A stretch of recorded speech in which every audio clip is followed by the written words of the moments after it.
गीता में अर्जुन को स्वयं भगवान कह रहे हैं कि उस परमेश्वर की शरण में जा, उसके लिए उन संतों के पास जा जो तत्वदर्शी हो।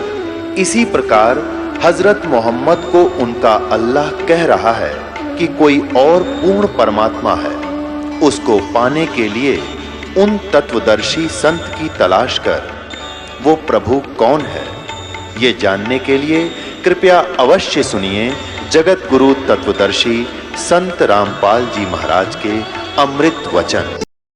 तो सतलोक में ऐसे है, वहाँ ना कोई भाई बंटवारा, ना किसी चीज़ का अभाव, सबको एक जैसा वहाँ पर मकान है, एक जैसा सब आहार खाने को है, एक जैसा व्यवहार है। तो वहाँ ना द्वेष है, ना राग है, और ना ही किसी प्रकार का और विकार है। अब जैसे छोटे बालक होते हैं 2-4 साल के, 5 वर्ष के, उनमें किसी प्रकार की वासना नहीं होती, उनमें बिल्कुल ही नहीं होती, और कितना अच्छा उनका जीवन होता है, कितना उनका जो है ना सुख होता है उन बच्चों को, अब उस जीवन में ही हम महसूस कर सकते हैं। उसके बाद जितने युवा होते चले जाते हैं, ये विकार आग लगाते चले जाते हैं, इस जीव को 24 घंटे बेचैन रखते हैं। ऐसा भाव वहाँ रहेगा जो सतलोक के अंदर कोई विकार आवे को ना, इस प्रकार का शरीर है, और हर तरह की सुविधा वहाँ पर उपलब्ध है। तो उसको कहते हैं सुख का सागर। सुख सागर की परिभाषा थोड़ी सी बताते हैं। जैसे कई बार इस दास के साथ तो बहुत बार बनती है ऐसे, और ये कभी आपके साथ भी बनी होगी। अकेले बैठा हो, कभी कभी एक ऐसी हिलोर उठती है अंदर से, कोई भी पराया नहीं लगता, ना कोई शत्रु महसूस होता। कितना ही निकम्मा व्यक्ति कितना दुख दे रहा हो अपने को, उसके प्रति भी एक बहुत अच्छा प्रेम जाग जाता है, द्वेष नहीं रहता। इस दास ने बहुत बार महसूस किया है ये। उस समय कोशिश करने से भी उसके प्रति द्वेष नहीं बनता। वह मेहर की लहर थी, मेहर यानी सबके ऊपर रहम की लहर थी, और वो होती है 1-2 मिनट की मुश्किल से, और फिर वही बात न्यो की न्यो, वही न्यो कर दूंगा, ऐसे कर दूंगा, वो नुकसान हो गया, फलाना हो गया, वो कहर की लहर फिर शुरू होगी। तो क्या बताते, शंखों लहर मेहर की उपजे, कहर नहीं जा कोई, दास गरीब अचल अविनाशी, सुख का सागर सोई। शंखों लहर मेहर की उपजे और कहर नहीं जा कोई, यानी वहाँ ऐसी हिलोर उठती हैं, शंखों ऐसी प्यार की लहर, ऐसी रहम की लहर असंख्यों उठती है, शंखों, और कहर नहीं जा कोई, किसी प्रकार का आत्मा में दोष नहीं होता, ना कोई दुख होता। उसको सुख सागर कहते हैं, वो स्थान सुख सागर है। तो यहाँ परमात्मा कहते तुम सतलोक में रहा करते थे, तुम इस देश के रहने वाले नहीं हो, यो गंदा लोक है। अपन आत्माओं, कई अनाड़ी व्यक्ति होते हैं, बिना ज्ञान के ये कह देते हैं यदि सारे भक्ति कर लेंगे और सभी सतलोक चले गए तो पृथ्वी खाली हो जाएगी। तो पृथ्वी खाली हो जाएगी, पड़ी रहेगी, हमने फूकनी है पृथ्वी, बता इसमें इतने बूंदे कष्ट। ये कोई नो कहे भाई सारे सुधर गए तो जेल खाली हो जाएगी। तो ऐसी थ्योरी है उन लोगों की कि जब सारे ही आदमी सुधर गए फिर जेल खाली हो जाएगी। आग लगा उस जेल का, जेल तो मजबूरी की है, जो कि तभी ना टेकते उन्हें जेल में डाल दे हैं, बड़े पड़े रहे निकम्मे हुए। तो सुधर गए तो फिर जेल की आवश्यकता है क्या है, पड़े रहा और बना देंगे कि व्यवस्था। तो ऐसे व्यक्ति हैं। एक व्यक्ति सामने लिया इस दास ने, काफी देर सत्संग सुनता रहा, सृष्टि रचना सुनाई इस दास ने,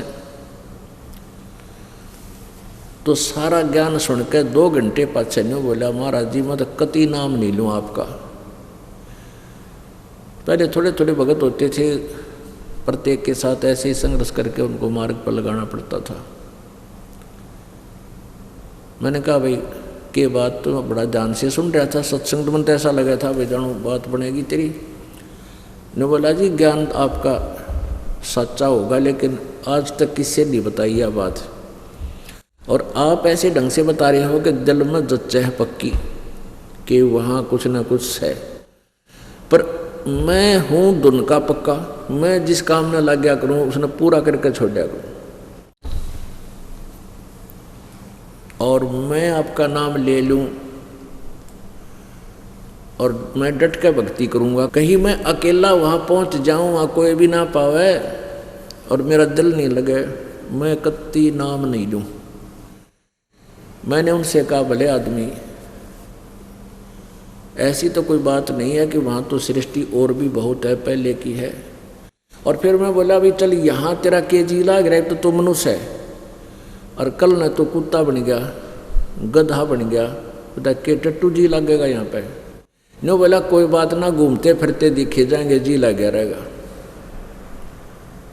हमारी इतनी वृत्ति गिरगी के गधे बनकर कुत्ते बनना मंजूर है, अड़े के सैर सपट्टे छूटते को ना। तो हम अध्यात्म ज्ञान में इतने पिछुड़ चुके हैं। अब -0 में भक्ति थी जब इस दास ने ये मार्ग शुरू किया, परमात्मा कबीर जी गुरु जी की कृपा से। और इतना संघर्ष 15-16 वर्ष हो गए इस दास ने, गला भी कंडे में हो लिया, शरीर भी, दिन रात सत्संग, फिर शास्त्रों को पढ़ना, सत्संग करना, पाठ करना, चलना बोलना। जब जाके या थोड़ी सी भूमिका बनी है सत्संग की, अब संगत परमात्मा की जोड़न लगी है। ये दास अकेला है जो संग करता है, और पूरी पृथ्वी पर सब कुसंग को गलत ज्ञान का प्रचार करके काल के जाल में फंसा रहे हैं। इस दास का इस पृथ्वी पर केवल एक सत्संग, और इसके विरुद्ध बोलने वाले करोड़ों और लाखों, और फिर भी इतनी हमें सफलता मिली है। ये कबीर परमेश्वर जी की कृपा है, और इस सच्चे ज्ञान और सच्चे तत्व ज्ञान की अपनी जो महिमा है, जिस कारण से हम यहाँ सफल। तो क्या बताते हैं, मन तू सुख के सागर बस रे भाई, और ना ऐसा यस रे। मन तू सुख के सागर बस रे भाई, और ना ऐसा यस रे। अब क्या बताते हैं, सर्व सोने की लंका होती रावण से रणधीरम। सर्व सोने की लंका होती रावण से रणधीरम। एक पलक में राज विराजीव जम के पड़े जंजीरम। मन तू सुख के सागर बस रे भाई, और न ऐसा यस रे। परमात्मा कबीर जी परमेश्वर स्वयं आते हैं सतलोक से चलकर, अपनी प्यारी आत्माओं को ज्ञान बताते हैं। क्या कहते हैं, क्या मांगू कुछ थिर न रहाई। उन आत्माओं जिसका संतान नहीं है वो केवल 1 करोड़ लाख आव है, महाराज जी हमारा बालक कोई ना, महाराज जी हमारा संतान कोई नहीं, 5 साल हो गए, 6 वर्ष हो गए, ब्याह हुए ना। किसी के कोई पैसे का अभाव है तो उन्होंने कहे जी पैसे की बहुत कमी है, कर्जा बहुत हो गया। जितनी बार भी आते हैं बेचारे यही प्रार्थना करते हैं।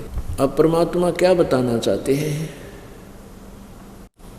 आप पे आरती, आप पे साजे, आप पे किंगर, आप पे बाजे, आप पे ताल झां झनकारा, आप नचे आप देखण रहा। अपने ऊपर आप ही उदाहरण देते हैं भगवान। कहते हैं क्या मांगू कुछ थिर ना रहाई, और देखत नैन चला जग जाई। 1 लख पूत 1.25 लाख नाती, उस रावण काज दीवा नवाती। कहते हैं तुम मान लिए 1 संतान मांग लोगे, 1 पुत्र, क्योंकि पुत्र की घनी जरूरत मान रहे हैं आजकल। मान ले तुझे 1 पुत्र दे भी देगा परमात्मा, तो के कला टूट गया। कहते रावण के 1 लाख बेटे थे, और सत भक्ति ना करने से कहते 1 लाख का बाप था, गया जगत में ऊत। यानी उसी की आंखों के सामने 1 लाख के लाख मृत्यु को प्राप्त हो गए। एक व्यक्ति बता रहा था जी मेरे 4 लड़के थे, और 4वां की शादी कर दी, 2 की शादी कर दी, 2 की करी नहीं थी, और 4 वर्ष में 4 मर गए।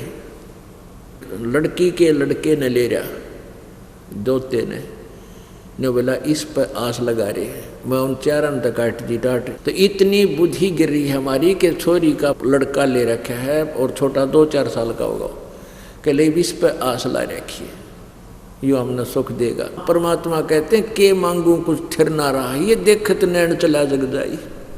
1 लाख पूत 1.25 लाख नाती, उस रावण का उसको दीवान बाती को दीपक लनिया कोई ना आज उसके। इस गंदे लोक में तुम मांग क्या रहे हो? परमात्मा कहते हैं के मांगना चाहिए।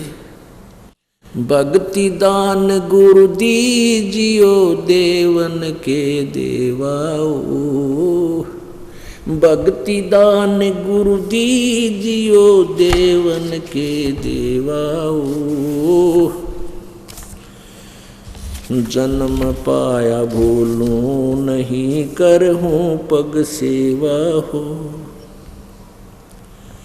भक्ति दान गुरु दीजियो देवन के देवाओ, भक्ति दान गुरु दीजियो देवन के देवाओ। जन्म पाया भूलूं नहीं करहूं पद सेवा हो, तीर्थ व्रत मैं ना करूं ना मंदिर पूजाओ, तीर्थ व्रत मैं ना करूं ना देवल पूजाओ। मनसा वाचा कर्मणा मोहे और न दूजा हो, भक्ति दान गुरु दीजियो देवन के देवाओ, भक्ति दान गुरु दीजियो देवन के देवाओ। जन्म पाया भूलूं नहीं करहूं पद सेवाओ, अष्ट सिद्धि और 9 निधि बैकुंठ का वासा हो, अष्ट सिद्धि और 9 निधि बैकुंठ का वासा हो। सो मैं तुमसे ना मांग हूँ सब थोथरी आशा हो, सो मैं तुमसे न मांग हूँ सब थोथरी आशा हो। भक्ति दान गुरु दीजियो देवन के देवाओ, भक्ति दान गुरु दीजियो देवन के देवाओ। जन्म पाया बोलूं नहीं करहूं पद सेवा हो, सुख संपत्ति परिवार धन और सुंदर नारी हो, सुख संपत्ति परिवार धन और सुंदर नारी हो। स्वप्न में इच्छा ना करूं गुरु आने तुम्हारी हो, स्वप्न में इच्छा ना करूं गुरु आने तुम्हारी हो। भक्ति दान गुरु दीजियो देवन के देवाओ, भक्ति दान गुरु दीजियो देवन के देवाओ। जन्म पाया भूलूं नहीं करहूं पद सेवा हो,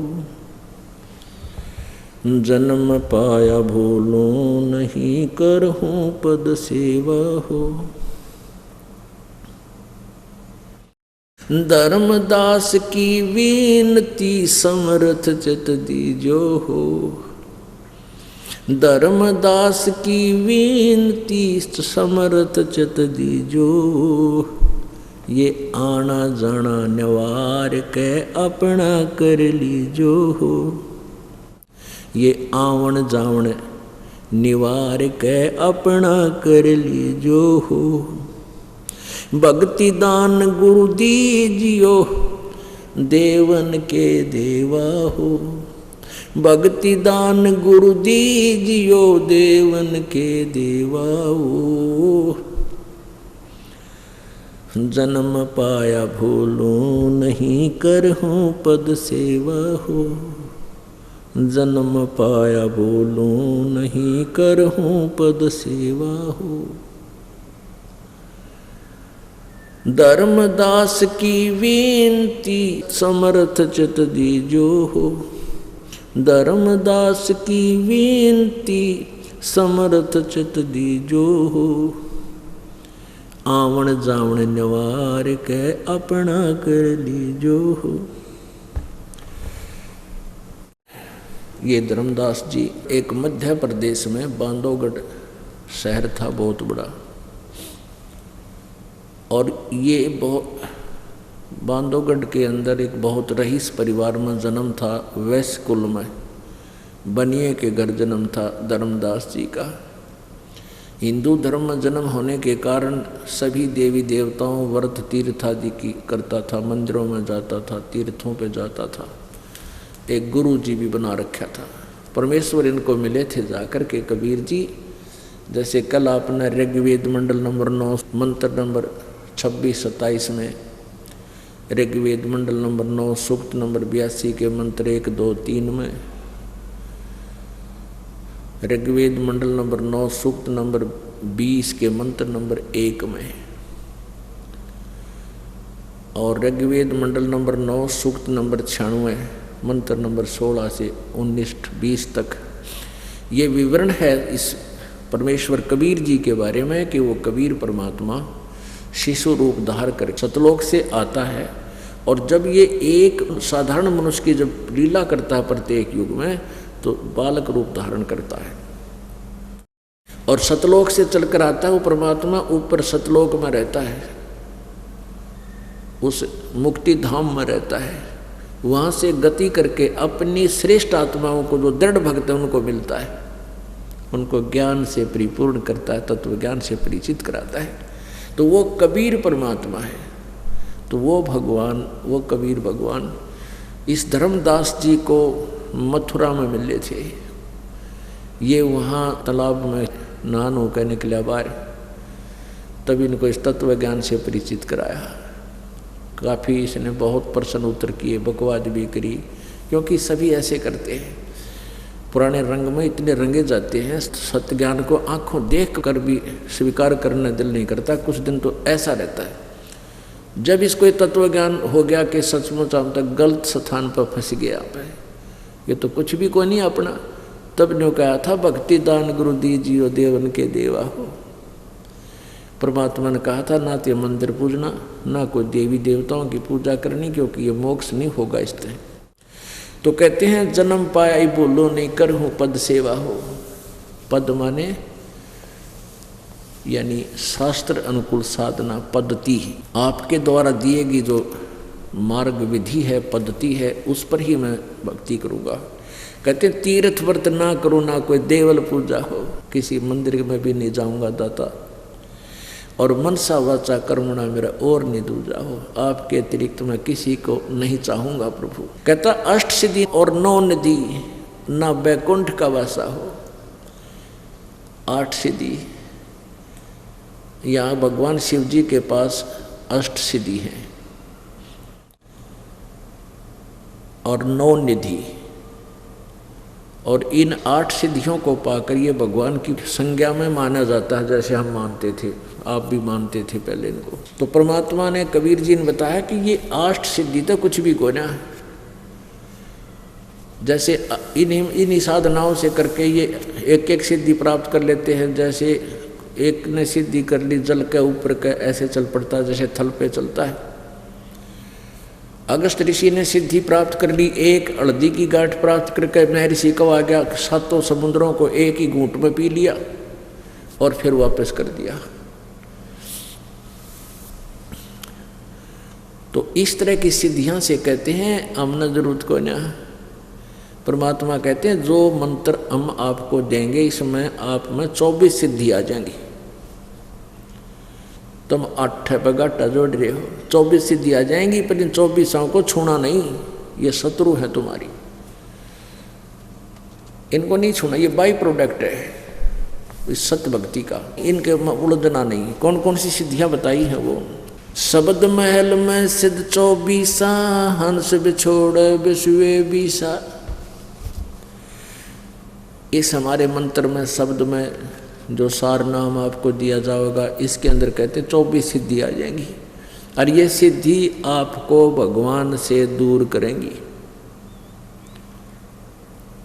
अब पुण्यात्मा आप देखना, ये ऋषि महर्षि इन सिद्धियों के कारण ही महर्षि को आगे पर खख नहीं था, क्योंकि इनके पास सतभक्ति नहीं थी। भांग बो रहे थे, सिद्धि तो भांग है, जिसने पी लियो पड़ा रहो कि तो गर्मी या चाहे सर्दी हो। क्या बताते हैं, शब्द महल में सिद्ध 24 हंस बिछोड़े विश्वे बीसा। एक सिद्धि सुरदेव मिलावे, एक सिद्धि मन वृत्ति बतावे, एक सिद्धि हो पवन स्वरूपी, एक सिद्धि होवे अनुरूपी, एक सिद्धि निस्वासर जागे, एक सिद्धि सेवक हो आगे, एक सिद्धि सुरगापुर ध्यावे, एक सिद्धि जो सब गट छावे, एक सिद्धि सब सागर पीवे, एक सिद्धि जो बहुजुग जीवे, एक सिद्धि जो उड़े आकाशा, एक सिद्धि परलोके वासा, एक सिद्धि कष्ट तन जारे, एक सिद्धि तन हंस नियारे, एक सिद्धि जल डूब न जाई, एक सिद्धि जल पैर न लाई, एक सिद्धि जो बहुचोले धारे, एक सिद्धि नी तत् विचारे, एक सिद्धि पांचों तत् नीरम, एक सिद्धि जो बज्र शरीरम, एक सिद्धि पीवे नहीं खाई, एक सिद्धि जो गुप्त छिपाई, एक सिद्धि जो ब्रह्मांड चलावे,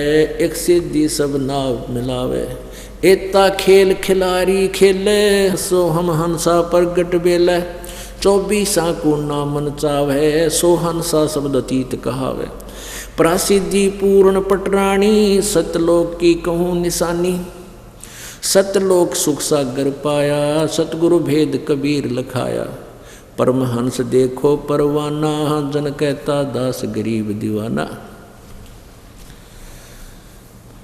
अब गरीबदास साहिब जी परमात्मा कबीर जी के सतलोक से और उनकी महिमा से परिचित होने के उपरांत वहाँ आँखों देखने के बाद बता रहे हैं कि कबीर परमात्मा के सार नाम के अंदर ये 24 सिद्धियाँ आ जाती हैं और इनके ऊपर जब तेरा जरा सा भी आसक्तता होगी तो फिर भगवान से दूर हो जाओगे, अभिमान आ जाएगा। जैसे क्या क्या बताए हैं, एक सिद्धि सुरदेव मिलावे, एक सिद्धि मनवृत्ति बतावे। एक सिद्धि होती है कि आप किसी के पास गए, उसने यह सिद्धि कर रखी है, आपके मन की बात बता देगा। एक बार हमारे ताऊ के लड़के की भैंस खूगी, चोरी होगी, रात को ले गया। उसके लिए मेरे पिताजी, ताऊ जी और 5-7 भक्त एक बूझा पड़वाने वाले दौरा गए, ये जो बूझा पाड़ते हैं। और इनके मन में एक आदमी पर शक था। उसने कहा भी तुम जिस पर शक करते हो ना, उस आदमी का नाम की पर्ची लिख दो और 10 और लिख दो। तो इन्होंने उसका नाम भी 10 और लिख दी और वो डाल दी। उसने वह पर्ची उठा दी कि इस आदमी ने चोरी कर रखी, क्योंकि उनके जो मन में सोच थी वह उसने मन की वृत्ति बता दी। तो उन्होंने आके पुलिस को, घर वालों ने बता दिया भाई यो आदमी चोर है। पुलिस ने पूछताछ की, पुलिस ने खूब इंक्वायरी करके कहा भी ये चोर नहीं है। फिर उन्हें शक होया भाई दूसरा आदमी पे कि यूँ हो सके, फिर उसका शक करके फिर चले गए दूसरे के पास, बूझा काटने के पास। उसने भी ऐसे ही कहा और उसने वह पर्ची निकाल दी जो दूसरे पर शक था, ने बोला यूँ चोर है। फिर घरवाला ना आकर पुलिस तो फिर बताई भाई हमने हमारा यूँ चोर है। उन्हें फिर इंक्वायरी की, ने बोला वह नहीं, यूँ भी चोर नहीं है, वो मेज तो नहीं मिली। तो कहने का भाव ये है कि एक सिद्धि मन वृत्ति बतावे, और मान लीजिए किसी का तुक्का लग भी जाता है कि जो सोच कर जाते हैं और वो चोर पा जाए, और वह पर्ची उसने निकाल दी, ले उस सकते हैं वो प्रभु पा गया। मान लिया सिद्धि उसमें है भी तो केकला टूटेगा, गधा बनेगा। फिर हमारे गांव में एक बैल आ रहा था। ये बैल होता है जिसके एक आधा अंग एक्स्ट्रा होता है, और वो क्या करता है, तो वहाँ क्या बता रहे थे, हम खड़े हो गए चारों तरफ, घने आदमी, हम छोटे छोटे थे, नो देखने खातिर ने बोले भाई यो बैल है, थारे मन की बात बता देगा और बहुत कुछ बता देता है। एक ने बोला भाई नो पूछ दे तेरे बैल पे कि किसकी पत्नी काणी है। वहाँ एक खड़ा था, उसकी पत्नी काणी थी। उसने नो घूम घाम कर सारे गए, उसका जाजी बुलाई कि यू है। सारे हंस कर पड़े, बस सच्ची बता दी बैल ने। अब वो फिर बैल बनेगा, वो जो आज मनवर्ती, क्योंकि पिछले जन्म में ऋषि था और ऋषि रूप में उसने ये डले डोए सिद्धि प्राप्त कर ली मनवर्ती बताने की, और ऋषि वाले जीवन ने खो गया, अगला मनुष्य जीवन खो दिया ये बकवाद करने में, झाड़े जूड़े लाने में, और अगले जन्म में फिर बैल बन गया। ये वो कहानी पत्नी बतावा है, अंडे का धक्के खांदा, फिर गधा बनेगा, फिर कुमार बताओगा उसने। तो परमात्मा के ज्ञान के बिना ये ऋषि महर्षि नोंडले डोगे। अब अगस्त ऋषि की इस बात में महिमा बनेगी कि उसने एक घूंट में सागर पी लिया, पूरा समुद्र, 7 समुद्रों को, और कुरला कर दिया। फिर हो गया ऐसे। यो तो एक जादूगर कर देता है। हमने देखा एक छोटा सा कंचा मुंह में डाला है, एक गोली सी जादूगर, और थोड़ी देर में और पत्थर काट के गिर दे। बताइए कोई बात हुई? तो इसे खेल है ये, सागर पी लिया, उल्टा छोड़ दिया, ये तो बड़का के खिलौने थे। इन तो ये ऋषि पाक रहे थे। जब ज्ञान हो जाता है ना, तब क्या कहते हैं, हे भगवान मुझे तो आपकी सत भक्ति दे दो, मैंने और किसी चीज़ की आवश्यकता कोई नहीं। फिर परमात्मा कहते क्या मांगो कुछ थिर ना रहा ही, देखत नैन चला जगदाई, 1 लाख पूत 1.25 लाख ना थी, उस रावण का दीवान बाती। एक सिद्धि निसुआ सर जागे, एक सिद्धि सेवक हो आगे। दिन रात जागने की भी एक सिद्धि हो जाती है। एक नेकीराम नाम का कोई संत था गीसा पंथ से, गीसा दास जी जिसको परमात्मा मिले थे, उनका शिष्य था, लेकिन उन क्रियाओं को ना करके उसने मनमुखी साधना करता रहा। तो उसमें एक सिद्धि आ गई दिन रात जागने की। और एक गांव है खेड़ी दमकन, इस दास के मामा जी हैं वहाँ नानके, तो वहाँ हम जाते थे। वहाँ एक आश्रम बना हुआ है नेकी राम जी का, खेड़ी दमकन, जिला सोनीपत, गोहाना तहसील में। तो न्यों बताया करते मेरे मामा जी और वो वहाँ के सभी व्यक्ति कि नेकी राम जी यहाँ आकर बैठे थे। जंगल सा था जहाँ वो आश्रम बना, छोटा सा बना रखे मकान सा, और वो सारे दिन रात जाग्या करते हैं। एक ने बताया भाई यू महाराज जी सोता को नहीं, तो और व्यक्तियों ने छुप छुप कर सारी रात देखा। न बोले 15 दिन देखते रहे, कति नहीं सोया। बस पूरा गांव उसके ऊपर आसक्त हो गया। वहाँ उसका मंदिर आश्रम बना दिया और उसकी पूजा शुरू कर दी। बता कोई बात, ये घोड़ा सारे दिन खड़ा रहे, कति नहीं सोता। तो ये इस तरह की बकवादों से हमने इनको ऋषि संत महंत मान लिए, अपने भी कर्म फोड़ गए, वो हमने भी बर्बाद कर गए। एक सिद्धि जल डूब न जाई, एक सिद्धि जल पैर न लाई। बताइए इसे अब परमात्मा किन्ने हमारे मोतियाबंद हटा दिया जब ज्ञान हुआ। एक सिसाना गांव है सोनीपत जिले में, सिसाना खरखोदा रोड पर, रोहतक से खरखोदा रोड पे, और उसमें एक गीसाई पंथी था वो भी, लेकिन फिर ये बकवाद करने लग जाए, आप अपने मनमुखी साधनाएं करते हैं। तो उसने नारायण महाराज जी कहा कर, नारायण नाम तो उसका और था, उसकी के महिमा बना रखी है कि यो एक तालाब में बड़के बाहर निकला, इसके पैरों का पानी ना लगा, पैरों का पानी नहीं लगा। इससे बात तय महाराज पाक गया और उसका इतना बड़ा मंदिर बना रखा नहर के ऊपर, बहुत गुना। बता पैरों का जल ना लग गया, तेल ला लो अच्छा हा, सरसों का तेल, और कितना अंडे जाओ कति पानी ना लगे। अरे इस तो वो संत मान लिया और पुराने कितनी दुनिया उसका पीछा हो रही है, मूर्ख बना दी। एक सिद्धि जल डूब न जाई, एक सिद्धि जल पैर न लाई। 2 संत थे, एक सिद्ध पुरुष के चेले, सिद्धि प्राप्त की के उपलक्ष्य में वो मतलब मोक्ष के लिए निकलते हैं, लेकिन जैसा गुरु मिल जाए वो वैसे तरीका बता देता है, तो शिष्य बेचारे वही साधना पर लग जाते हैं कि उनको पता नहीं होता भी और साधना कौन सी है। तो 2 अच्छे मित्र थे, वो एक सिद्ध के चेले हो गए, सिद्धि प्राप्त कराने वाले के। वो सिद्ध कुछ दिनों के बाद उसकी मृत्यु होगी। तो उस आश्रम को छोड़कर वो दोनों अलग अलग दिशा चले गए, भी सिद्धि प्राप्ति कराएंगे। तो एक को तो मिल गया कबीर परमात्मा परमेश्वर जी का ज्ञान बताने वाला, कबीर जी का कोई संत नुमाइंदा। तो उसको बताया बेटा यह सिद्धि शादी कुछ ना है, खाम खा डले ढोरे हो, सत्य भक्ति कर अपना कल्याण करवा ले। उसका वो ज्ञान समझ में आ गया, उसने वो सिद्ध वाला मार्ग त्याग दिया, वो तपस्वी वाला। तो 12 वर्ष के बाद कुदरती ऐसा हुआ, एक कोई समागम था, वहाँ पर वो दोनों इकट्ठे हो गए। एक तो सिद्ध के दोनों चिल्ले थे वह, एक तो सिद्धि ही करता रहा, एक ने सत भक्ति शुरू कर दी। वो दोनों मिले, पहचाना एक दूसरे को, कुशल मंगल पूछा, अपनी अपनी उपलब्धियों के बारे में जिक्र चला। जो कबीर साहिब जी की शरण में आ गया था, वो पहले डले डोए था, सिद्धि के लिए घूम रहा था, उसने कहा भी मुझे तो बहुत कुछ प्राप्ति होगी, मुझे सत भक्ति मार्ग मिल गया। तो उस सिद्ध ने तो वो जो है ना ज्ञान गोट रखा था, क्या कोई सिद्धि हुई तुझे? तो कबीर पंथी जो हो गया था उसका मित्र, वो कहने लगा भाई हमने सिद्धि की आवश्यकता ही ना रही।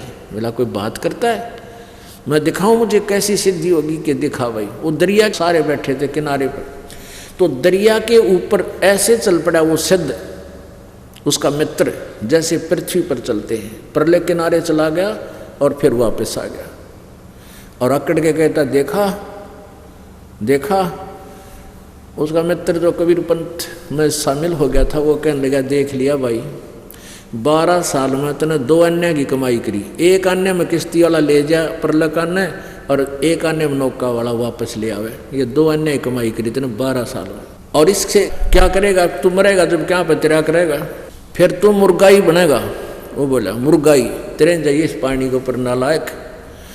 फिर उसकी आंख से खुली, भाई क्या बोल रहा है, क्या कह रहा है? और बात भी सच्ची, 12 साल में 2 अन्य कमाई करी, फिर सारा ज्ञान समझा, फिर उसने भी वो अपना दिशा बदल ली।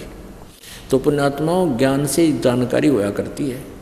हम पहले जिस ज्ञान को फाइनल मान रहे थे वो फाइनल नहीं था, लेकिन हम मान चुके थे। अब इस तत्व ज्ञान की रोशनी में पता लग गया कि वो त्याग दिया फिर हमने तुरंत, तो वो समझदार व्यक्ति होता है। अब परमात्मा हमें क्या याद दिलाते हैं? राम नाम रटते रहो, राम नाम रटते रहो, जब तक घट में प्राण, कदे तो दीन दयाल के भनक पड़ेगी कानू। पुण्यात्माओं, आत्मा जब से परमात्मा से विमुख हुई है, सतलोक को त्याग कर इस गंदे लोक में आई है, उसके तुरंत बाद इसको अपनी भूल का एहसास हो गया था, और उसी दिन से अपने भगवान की तलाश में लगी है, खोज कर रही है।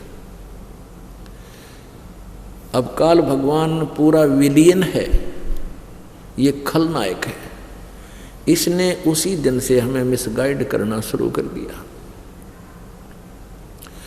जैसे बच्चा माँ के गर्भ में होता है, इसको सारी याद होती है, तू कौन से जीवन में पहले था और क्या गलती तूने की जिस कारण से तू फिर दोबारा जन्म में आ गया, और बाहर आते ही ये तुरंत भूल जाता है।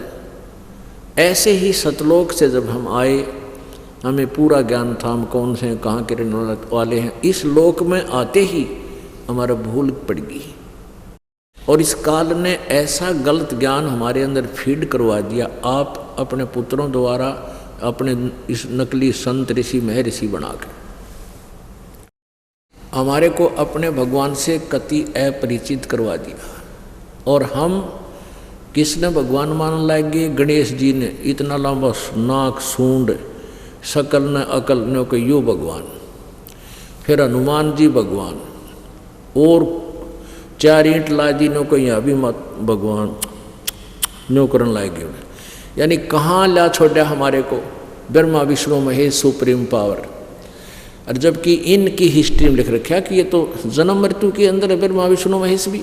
पुण्यात्माओं, सबसे बड़ी समस्या हमारे समाज, हिंदू समाज में ये आ गई, चाहे न्यू कह दिया जाए ब्रह्मा विष्णु नासवान है तो 100 पे सुई जाती है। दास को बिटर एक्सपीरियंस है इस मार्ग का, क्यों जहाँ भी हम जिक्र करते थे परमात्मा के आधार से बताते थे, तो सामने वाला सुनते सुनते एकदम लाल हो जाता था। ये कहाँ से ले आया तू ज्ञान? ब्रह्मा विष्णु महेश को नासवान बताता है, तेरी अकल कहाँ जा रही है? हम एक बार बोलते वो 6 बार सुनाते हमने। बता फिर ऐसे कठिन परिस्थितियों में इस ज्ञान को हृदय में समाना, ये तो कुनीन जैसी कड़वी लगती है। लेकिन अब हम शिक्षित हैं, सदग्रंथों से परिचित हैं। जिन सदग्रंथों में हम इनकी हिस्ट्री मानते थे, जीवनी मानते थे, आज उन्हीं जीवनी को हम पढ़ रहे हैं। और जो परमात्मा 600 वर्ष पहले बताया करते वो हम आज देख रहे हैं कि वही सच्ची थी। ये हमें लोक वेद सुना कर गलत ज्ञान बताया गया था। तो यहाँ ये शब्द ने कहा है दास ने कि ब्रह्मा विष्णु महेश को हम भगवान माना करते और इनको अजरो अमर मानते थे। ये नासवान है, इनकी जन्म मृत्यु होती है, ये सुप्रीम पावर नहीं है, ये केवल एक ब्रह्मांड में एक विभाग के मंत्री है। इस कंसेप्ट को क्लियर करने के लिए सदग्रंथ का सहारा लेना अति आवश्यक है, क्योंकि ये परमात्मा का ज्ञान पूरे विश्व में जाएगा, टीवी चैनलों पर भी चलेगा। तो वहाँ पुण्यात्मा काल प्रेरणा से गलत ज्ञान के आधारित ये शब्द सुन के बेदक ना जा कि ब्रह्मा विष्णु महेश नासवान बंद कर दे टीवी ने। एक बहन बता रही थी कि मेरी सहेली ने आपका नाम ले रखा था और उसके ज्ञान से मैं काफ़ी प्रभावित हुई। उसने कहा कि गुरुजी का शाम के समय सत्संग आता है, एक केबल पर चलवाया करते। तो उसने केबल ऑन किया, उसमें यही प्रकरण चल रहा था कि ब्रह्मा विष्णु महेश नासवान है। नहीं बोली मैंने जब मैं टीवी ऑफ कर दिया, ये किसका गुरु संत से ब्रह्मा विष्णु महेश ने होकर नासवान है, कति नहीं खोला कई जनता ही। तो फिर मेरी सहेली ने फिर पूछा कि तू सत्संग सुनती है कि ना? मैं ना सुनती सत्संग तुम्हारे गुरु जी का, वो तो ऐसे कहते हैं ऐसे कहते हैं। फिर उस बहन ने एक पुस्तक दी मेरे को। वो पुस्तक मैंने शुरुआत से शुरू की, धीरे धीरे धीरे धीरे पढ़ूँ, कभी गुस्सा होए, कभी छो उठे, कभी सच्ची जचे, फिर सदग्रंथ मिलाऊँ, सारे सच्ची पावें। फिर धीरे धीरे यह बात सुहाई और आज नाम लिया उस बहन बेटी ने। तो ऐसे है इस काल में हमारे को इतना मिसगाइड कर रखा है कि सच्ची तक कड़वी लागे और वह झूठी बात हमें सुहारी है। उस गलत ज्ञान को, उस रोंग पेंट को, वो गलत पेंट को हटाने के लिए रेगमार लगाना जरूरी है। ये रेगमार है, ये देखिएगा। श्रीमद् देवी भागवत गीता प्रेस गोरखपुर से प्रकाशित है। इसके कौन है संपादक? संपादक है हनुमान प्रसाद पोदार, चिमन लाल गोस्वामी। और ये कहाँ से मुद्रित है? प्रकाशक में मुद्रक हैं गीता प्रेस गोरखपुर, गोविंद भवन कार्यालय कोलकाता का संस्थान। ये इनके फैक्स और फ़ोन नंबर है। इसके 123 पृष्ठ पर आपको दिखाते हैं, तीसरा स्कंध, और ये 123 पृष्ठ पे है।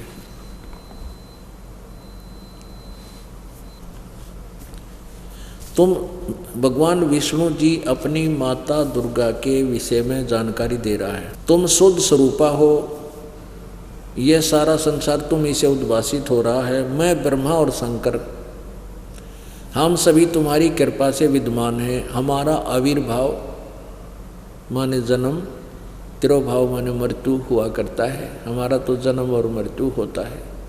केवल तुम ही नित्य हो, जगत जननी हो, प्रकृति और सनातनी देवी हो।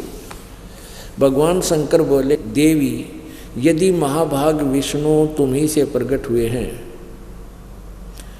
यदि महाभाग विष्णु तुम ही से प्रकट हुए हैं, तो उनके बाद उत्पन्न होने वाले ब्रह्मा भी तुम्हारे ही बालक हुए। फिर मैं तमोगुणी लीला करने वाला शंकर क्या तुम्हारी संतान नहीं हुआ? अर्थात मुझे भी उत्पन्न करने वाली तुम ही हो। शिवे संपूर्ण संसार की सृष्टि करने में तुम बड़ी चतुर हो। संसार की सृष्टि, स्थिति और संहार में तुम्हारे गुण सदा समर्थ हैं।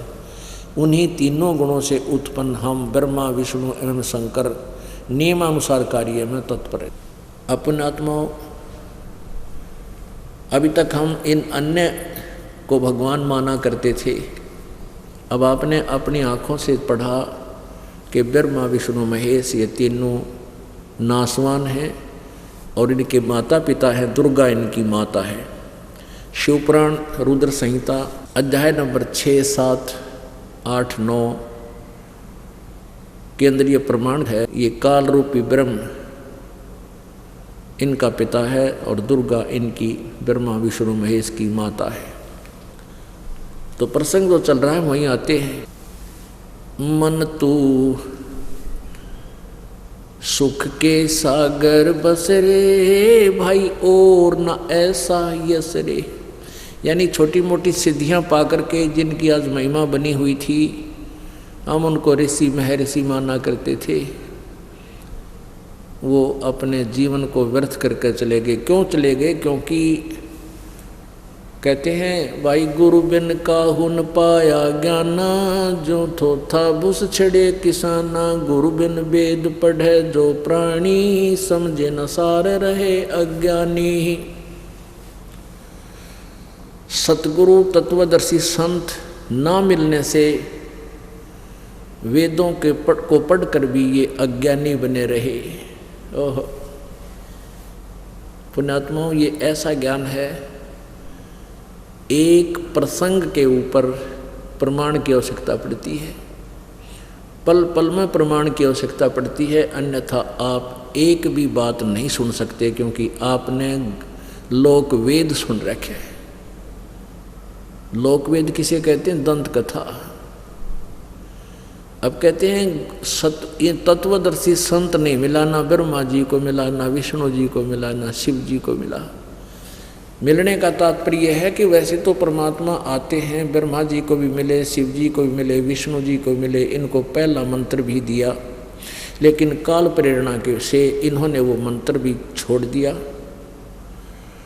और आगे ज्ञान सुना नहीं परमात्मा का। क्योंकि कबीर परमात्मा 3 स्थिति में नाम देते हैं और 3 ही बार हमें नाम देने का आदेश उन्होंने दिया हुआ है। प्रथम बार में केवल पहला मंत्र हम आपको देते हैं और उससे आपका पता लग जाता है कि तुम जड़ पकड़ोगे या सूख जाओगे। यानी पौधा लगाते हैं तो उसको लाकर गमले में लगाया जाता है, गड्ढे में, तो हफ्ते 10 दिन में पता लग जाता है ये सूखेगा चलेगा, तो फिर उसमें खुश होकर के सिंचाई की जाती है। तो पहले मंत्र से आपका पता चल जाता है, तुम 4-5 महीने के बाद आपको दूसरा मंत्र दिया जाता है, तो पता चल जाता है कि ये भगवान को स्वीकार करेगा या नहीं करेगा। यदि फिर आप 4 महीने तक लगातार आ रहे हो तो परमात्मा बहुत सा सहारा भी आपको देना शुरू कर देगा, क्योंकि इस मंत्र में शक्ति बहुत है। उसके बाद आपको फिर सतनाम दिया जाता है जो 2 अक्षर का होता है, और फिर सारनाम दिया जाता है। सारनाम थोड़ा समय लिया जाता है, आपके अंदर पूरी श्रद्धा उत्पन्न होने के उपरांत वो सारनाम दिया जाता है, अन्यथा वो काम नहीं करे आपके। अब क्या, जैसे ये अभी दास ने परमात्मा की उस अमर वाणी सच्चिदानंद घन ब्रह्म की वाणी का एक श्लोक बोला था, एक मंत्र बोला था, राम नाम रटते रहो, राम नाम रटते रहो, जब तक घट में प्राण, कदे तो दीन दयाल के बनक पड़ेगी काने। इस एक सेंटेंस को सुलझाने के लिए 3 दिन का सत्संग चाहिए, 3 दिन लगे इसमें। लेकिन आपको सत्संग बहुत बार दास ने सुना रखा है, इसलिए इसको थोड़ा शॉर्ट करके बताऊंगा, समय थोड़ा है। अब पहले तो ये देखना है कि कौन से राम के बारे में परमात्मा ने यहाँ जिक्र किया है, किस राम का। तुम कौन राम का जपते जापम, तात कटे ना तीनों तापम। तुम कौन से राम की भक्ति कर रहे हो जिससे तुम्हारे ये 3 ताप भी नष्ट नहीं हो रहे, इनका दुख भी समाप्त नहीं हो रहा। जैसे भगवान विष्णु को नारद जी ने श्राप दे दिया था, क्योंकि नारद जी शादी करना चाहते थे, विवाह करना चाहते थे। उनके मन में पहले तो ये अहंकार था कि मैंने इंद्रियों पर काबू कर लिया, कि मैं अब विषय वासना के चक्कर में नहीं पड़ूंगा, और 2 घंटे पाछे ब्याह के लिए तैयार हो लिया। हिसाब से जीव का एक राजा के लड़की का स्वयंवर था, तो उसमें अच्छे बाजे गाजे बाजे थे। ये ब्याह के गीत इसे बुंडे हैं, किसी का ना दिल करता तो भी ब्याह कराने जी कर जाए। इस काल ने इसी बांध रखी व्यवस्था। तो नारद जी वहाँ शहर से गुजर रहा था, वहाँ ऐसे खूब साजबाज सजा रखे, बैंड बाजे बाजे, लड़कियाँ गाने गावें। तो नारद जी के मन में आ गई शादी कराऊँ भाई। शादी के लिए सोचा तेरी शकल इतनी है नहीं, छोटी चाटी रखवा रखी, बाल कटवा रखे, कदे लड़की क्यों स्वयंवर होता था वो स्वयं अपना वर वर्या करती थी लड़कियां। पहले ऐसा नियम था, अपनी मनपसंद का पति वो चुना करती थी। तो उसने सोचा मैं भगवान विष्णु का रूप मांग लूँ, फिर मेरा जल्दी ब्याह हो जाएगा। तो उसने ऐसा ही किया, भगवान से अर्ज की। विष्णु जी आए, बोल के मांगते हो ऋषि जी कि मुझे हरि रूप चाहिए। विष्णु जी ने कहा तथास्तु। हरि माने बंदर भी हो जाए, तो बंदर का मुंह लग गया उसके नारद के। वो आकर बैठ गया स्वयंवर में। तो लड़की ने उसको वरा नहीं। कुछ देर के बाद एक दूसरे साथी ने उसको शीशा दिखा दिया, दर्पण, कि अपनी शकल तो देख ले, अब मन डर लागे तेरे। तो उसने देखा और तेरा गजब हुई है, तो बंदर बना दिया। तो भगवान विष्णु को श्राप दे दिया कि जिस प्रकार मैं एक पत्नी के स्त्री के वियोग में आज मैं दुखी हुआ हूँ, तुम भी इसी प्रकार एक जन्म अपनी पत्नी के वियोग में बिताएगा। ये 3 ताप के अंदर आता है, कोई श्राप दे दे। उस श्राप को विष्णु जी टाल नहीं सके। श्री रामचंद्र जी के रूप में उत्पन्न हुए, राजा दशरथ के घर अयोध्या में, और फिर सारा जीवन अपनी पत्नी के वियोग में बिताया। और हम इस ज्ञान से पहले इस रामचंद्र ने राम मान रहे थे। इस रामचंद्र जी को, त्रिलोकी भगवान को हम परमात्मा मान रहे थे, फाइनल गॉड। इस आध्यात्म ज्ञान था हमारा। ये तो परमात्मा कबीर जी की दया हुई हम दासों पर, आँख खोल दी मालिक नहीं बताया। रोना हुआ है कई बार ये परमात्मा। इस अनमोल मनुष्य जीवन बर्बाद हो जाता, दाता आपका ज्ञान ना मिलता था। तो यहाँ परमात्मा कहते तुम कौन राम का जपते जपम तात कटे ना तीनों तापम। एक बार युधिष्ठिर जी को बुरे बुरे सौपन आने लगे महाभारत के युद्ध के बाद, जब वो राजगद्दी पर बैठा। तो उसका समाधान के लिए वो भगवान यानी बुरे बुरे सौपन, कटे हुए सर दिखे, मरे हुए आदमी दिखे, रात नो डर कर बैठ जा कपनो सारा, आँख फटी होगी नो दिखे, रोटी खानी छोड़ दी। श्री कृष्ण जी उनके धार्मिक गुरु थे। जब उनसे पूछा कि भगवान ये क्या कारण है, हमारे भैया को ऐसे ऐसे बुरा हाल हो गया इसका, तो श्री कृष्ण जी ने कहा कि तुमने जो युद्ध में जीव हिंसा की है, बंधुघात किया है, वो तुम्हें दुख दे रहे हैं। वो भूत बन के सिद्ध है तुमने, वो कर्म दुखी दे रहे। उसके लिए क्या समाधान है कि एक अश्वमेघ यज्ञ करो, उसमें एक शंख रखा जाएगा 5 मुख का, पंचायन पंच आनन 5 मुख का एक शंख होगा, अलग से सुसज्जित स्टेज पर एक स्थान पर रखा जाएगा। और उसमें सभी पृथ्वी के, सारी पृथ्वी के जितने देवता हैं, ऋषि हैं, ब्राह्मण हैं, सबको यहाँ बुला लाओ, इस आमंत्रित करो। और सबके भोजन खाने के बाद वो शंख बजेगा। शंख बज गया तो तुम्हारी यज्ञ पूर्ण होगी, यज्ञ पूर्ण होगी तो तुम्हारे ये 3 ताप कटेगा, अन्यथा नहीं।